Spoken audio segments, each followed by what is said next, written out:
दोस्तों, बिहार में अभी विधानसभा चुनाव 2025 की तैयारी जो है ये अपनी चरम सीमा पर पहुंच चुकी है। इस बार जो विधानसभा चुनाव है वो 2 चरणों में होने जा रहा है। एक 6 नवंबर को और दूसरा जो है वो 11 नवंबर को होने जा रहा है। और इस विधानसभा चुनाव का जो रिज़ल्ट है वो 14 नवंबर को जारी होगा। इस बीच मेरे एक मित्र हैं, जो मेरे बहुत करीबी मित्र हैं, जिनको चुनाव से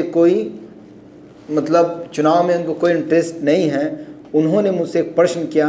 उन्होंने कहा कि अभी विधानसभा चुनाव चल रहा है, तो ये बताओ कि भारत का जो सबसे पहला चुनाव था ये किन परिस्थितियों में और कब हुआ।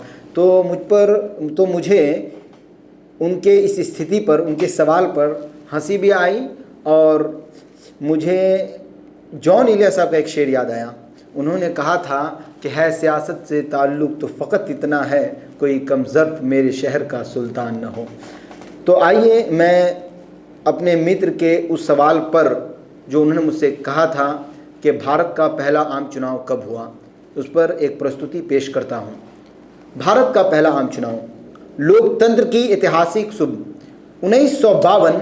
आज़ादी के बाद भारत ने एक ऐसा काम किया जिसे देखकर पूरी दुनिया दंग रह गई। विश्व का सबसे बड़ा लोकतांत्रिक चुनाव, साल था 1951 और 52 का। भारत ने पहली बार अपने भाग्य का फैसला मतपेटियों के जरिए करने का अवसर पाया। 15 अगस्त 1947 को भारत स्वतंत्र हुआ। संविधान सभा ने 26 जनवरी 1950 को भारतीय संविधान लागू किया और देश को एक लोकतांत्रिक गणराज्य के रूप में स्थापित किया गया।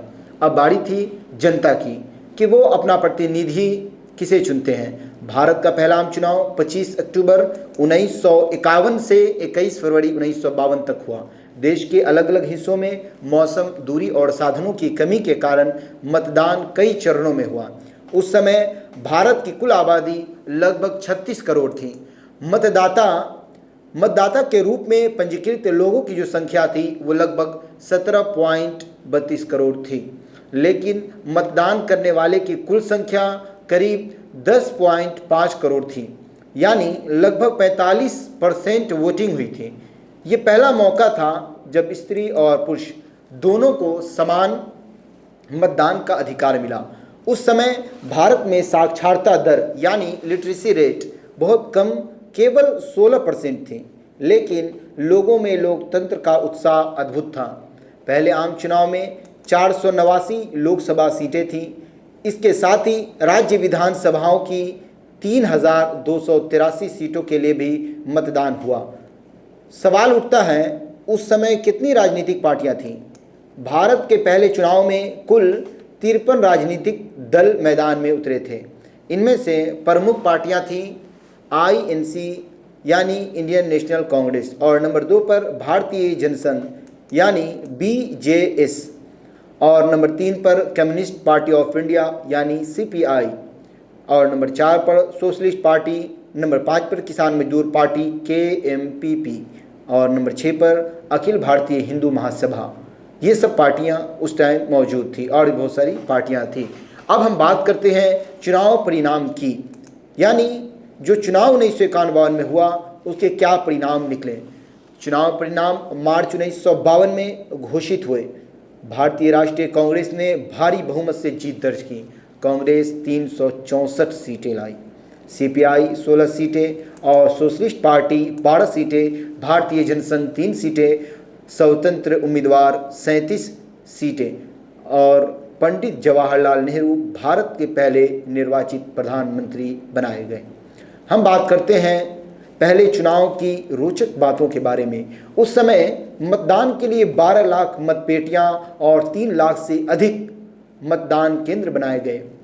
हर मतदाता को एक प्रतीक चिन्ह दिखाया गया, क्योंकि अधिकांश लोग निरक्षर थे। मतपत्र पर पार्टी का चुनाव चिन्ह और उम्मीदवार का नाम लिखा जाता था। कुछ इलाकों में मतदान के लिए हाथियों, ऊँटों और नावों का इस्तेमाल किया गया। उस समय EVM मशीन नहीं थी, वो आधुनिक समय नहीं था जो आज का आधुनिक युग है। सब कुछ हाथ से गिना गया। भारत का पहला आम चुनाव दुनिया के लिए मिसाल बन गया। अमेरिका और यूरोप के कई देशों ने उस समय कहा था कि इतने बड़े और विविध देश में लोकतंत्र नहीं चल पाएगा, लेकिन भारत ने यह साबित कर दिया कि जनता ही सर्वोपरि है। भारत का पहला आम चुनाव सिर्फ एक राजनीतिक घटना नहीं थी, बल्कि एक जन उत्सव, एक विश्वास की कहानी थी, जहां एक गरीब निरक्षर किसान और एक बड़े उद्योगपति दोनों की उंगलियों पर एक जैसी स्याही लगी थी। तो फिलहाल इस पेशकश में इतना ही। मैं हूं अली असद, ये थी हमारी विशेष प्रस्तुति। अगले एपिसोड में फिर मिलेंगे एक नए विषय के साथ। तब तक के लिए जय हिंद, जय भारत।